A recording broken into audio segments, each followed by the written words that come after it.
Bom pessoal, bem-vindos a mais um vídeo aqui no canal do YouTube. Dessa vez, continuando o nosso estudo da matemática, nós vamos dar início aqui ao estudo da geometria plana. Em poucas palavras, a geometria plana é aquela geometria que vai estudar as figuras em duas dimensões. Então, quadrados, triângulos, hexágonos, pentágonos, círculos, todas essas figuras que estão então contidas em duas dimensões. Então hoje a gente vai dar início a esse estudo falando ali das proposições, das definições iniciais que nós vamos precisar, porque elas vão ser necessárias e vão acompanhar a gente ao longo de todo o nosso estudo. Antes de iniciarmos, não esqueça, se inscreva aqui no canal e ative o sininho das notificações para estar por dentro de tudo que a gente vai estar postando. Então, sem mais enrolação, bora pro vídeo. Bom pessoal, então hoje a gente começa o estudo da geometria plana, como eu mencionei ao estudo então das figuras em duas dimensões, diferente da geometria espacial, que nós vamos ver depois, que vai estudar então figuras tridimensionais. Então a gente começa com algumas noções e proposições primitivas que são necessárias para a gente definir os fundamentos daquilo que a gente vai estudar daqui para frente. A primeira noção primitiva que a gente precisa ter é a de ponto. O que é um ponto, né? Nós desenhamos muitos pontos ali ao longo da vida. Eu mesmo não sou muito bom desenhista, então eu gosto de fazer aqui os meus personagens sempre usando pontos, né? Então, mas o que é um ponto, né? Um ponto, então, ele vai ter algumas características, né? A primeira delas é que ele não possui nem forma e nem dimensão. Então, apesar da gente definir ele como aquele círculo ali, como sendo o ponto que nós conhecemos, ele de fato não possui uma forma e também não possui uma dimensão. Portanto, ele é dito um objeto adimensional. Então, ele não vai ter nem largura, nem comprimento, nem profundidade. Ele não tem nenhuma dimensão. É um pouco difícil da gente pensar assim no início, mas basicamente o ponto define apenas lugares no espaço. Ele não possui medida, ele não possui forma, ele serve apenas para demarcar algumas localidades para a gente. Então, um dos usos mais importantes para esse ponto é a localização geográfica. Ele serve apenas para identificar algum local. E ele é sempre representado por uma letra maiúscula. Isso aqui é importante porque logo em seguida a gente vai ver as retas e elas são definidas por letras minúsculas, né? Representadas por letras minúsculas. Então, pontos sempre representados aqui pelas letras maiúsculas e as retas pelas letras minúsculas. Então, falando aqui um pouquinho mais sobre as retas, né? As retas são conjuntos de pontos que não fazem curvas, até por isso são retas. Então aqui eu tenho vários pontos, né, unidos, um em seguida do outro, são inúmeros pontos, em que a junção desses vários pontos vão formar o que a gente chama então de reta. Então uma reta ela é infinita para os dois lados, então tanto aqui para a esquerda quanto para a direita, ela é infinita, ela não tem fim. Apesar de que eu desenhe uma parcela dela, a gente tem que ter em mente de que uma reta, a reta, ela é infinita. A gente vai ver depois o segmento de reta, que é um pedacinho da reta, que aí sim ele vai ter um começo e pode não ter um fim, ou pode ter um fim, enfim, ele já tem um tamanho mais limitado. Mas a reta em si, ela é infinita para os dois lados, apesar de que a representação ela é finita. Ela vai possuir apenas uma dimensão e por isso é chamada de unidimensional. Então aqui no caso ela vai ter apenas a nossa largura, né? Apenas um comprimento aqui da reta. E é representada por uma letra minúscula. Então aqui eu tenho uma reta R e esse R'inho seria uma letra minúscula. Diferente se eu tivesse um ponto, então como a gente acabou de ver, um ponto R seria representado por uma letra maiúscula. Definimos ponto, definimos reta, e agora a gente vai precisar definir aonde que esse ponto e essa reta vão estar definidos. Eles vão estar definidos dentro dos chamados planos. Então 3 ou mais pontos delimitam um plano. Eu tenho aqui 4 pontos no nosso caso, né, mas apenas 3 já delimitariam um plano. Né? Os pontos então A, B, C e D, todas letras maiúsculas. E quando eu faço a junção de várias retas ligando esses pontos, esse conjunto de retas vão definir para mim um plano. Então, é um conjunto de retas alinhadas. Um plano, então, é uma superfície plana e ele é representado por uma letra grega minúscula, que no caso eu estou usando alfa. Então, 3 ou mais pontos determinam retas e a união dessas retas vão me determinar um plano. Então, nós temos algumas proposições primitivas. A primeira delas é que numa reta, bem como fora dela, há infinitos pontos. Então, como nós vimos dentro da própria reta, eu poderia ter inúmeros pontos, mas fora dela também há infinitos pontos. Então, a gente tem que ter isso em mente. Eu tenho várias localizações possíveis, né? Não só dentro da reta, mas também fora dela. A segunda é que num plano há infinitos pontos, então segue a mesma ideia do de cima, né? Eu poderia ter infinitas localizações aqui dentro do plano que eu poderia usar para me localizar. Agora a gente vai falar de pertinência entre ponto e reta, e a pertinência significa se o ponto ele pertence ou não à reta. Aqui eu tenho uma reta R com 4 pontos, A, B, C e D, todos maiúsculos. Aí eu posso dizer o quê? Que o ponto B e o ponto C pertencem à reta R. Já os pontos A e o ponto D não pertencem. Lembrando o símbolo de pertencer Czinho E o E cortado é o não pertence, a negação da pertinência. Com relação à posição de dois pontos podem ser tanto distintos, quando eles são pontos diferentes, com localizações diferentes, ou pontos coincidentes, quando a localização deles é a mesma. Então aqui eu coloco A e B, um de cada lado, mas ambos são representados por esse ponto, tem a mesma localização. Dois pontos são ditos colineares quando eles pertencem à mesma reta. Colineares, mesma reta. Então aqui os pontos A e B são colineares, ou seja, eles estão pertencendo a essa mesma reta, já que o ponto A e o ponto C não são colineares. Enquanto o ponto A pertence a essa reta, o C, aqui no nosso caso, não pertence a nenhuma reta, mas eu poderia ter uma outra reta aqui passando por C, né? E aí A e C não seriam colineares, não estão na mesma reta. Esse postulado ele é muito importante e ele vai ser muito útil no estudo da geometria analítica. Ele vai dizer o seguinte, que dois pontos determinam uma única reta que passa sobre eles. Quando eu tenho aqui um único ponto A, eu posso passar por ele infinitas retas para várias direções possíveis. Agora, quando eu tenho ali dois pontos A e B, existe apenas uma única reta R que pode passar pelos dois ao mesmo tempo. É claro que o meu desenho não é perfeito e ele abre margem para uma possível reta um pouquinho mais inclinada aqui, que também passaria pelos pontos A e B. Mas isso é só questão do desenho. A gente tem que lembrar que o nosso ponto ele é adimensional. Então, quer dizer, ele não vai ter uma dimensão larga o suficiente para que eu consiga ter várias retas ali, passando um pouco mais na beiradinha do ponto, um pouco mais ao centro, ele não possui dimensão.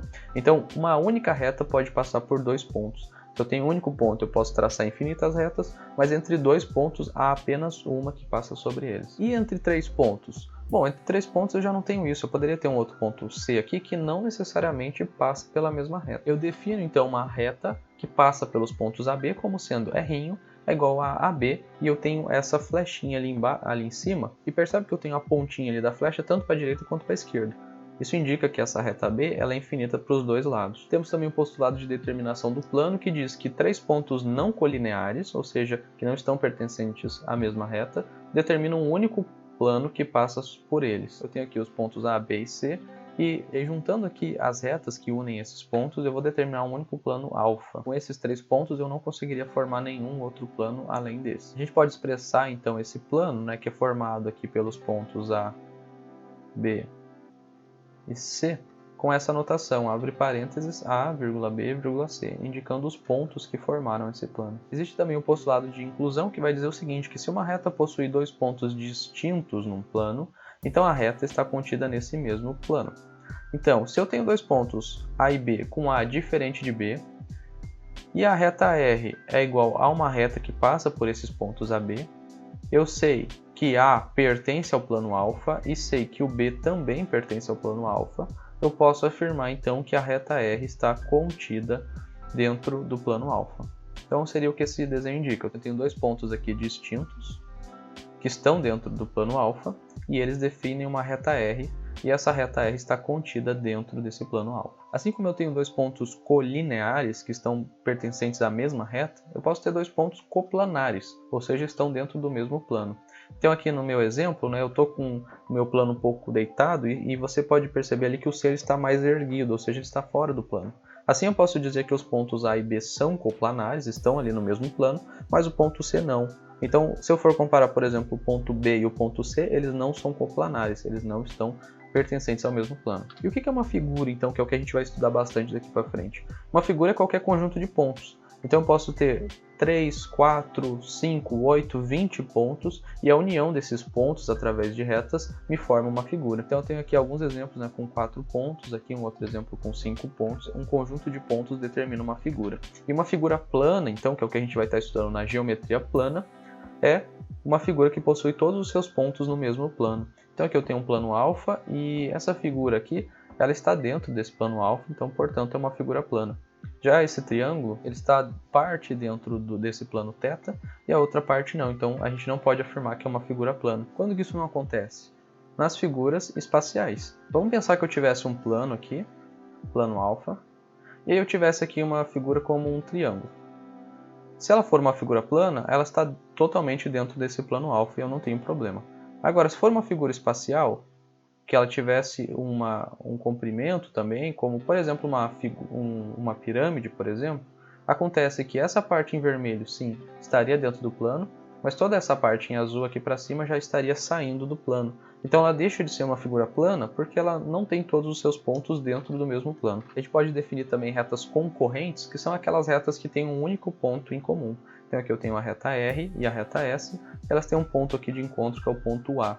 Então a intersecção da reta R com a reta S é um conjunto unitário de elemento A. A gente vai definir depois, quando a gente vê sobre ângulos, um tipo específico de reta concorrente, que são as retas perpendiculares. Vamos para alguns exercícios então. Marque como verdadeiro ou falso. Primeiro, por um ponto passam infinitas retas? Verdadeiro. Quando a gente tem um único ponto, eu posso traçar infinitas retas sobre ele. Segundo, por dois pontos distintos passa uma reta? Verdadeiro. Como nós vimos, por dois pontos eu só posso traçar uma única reta.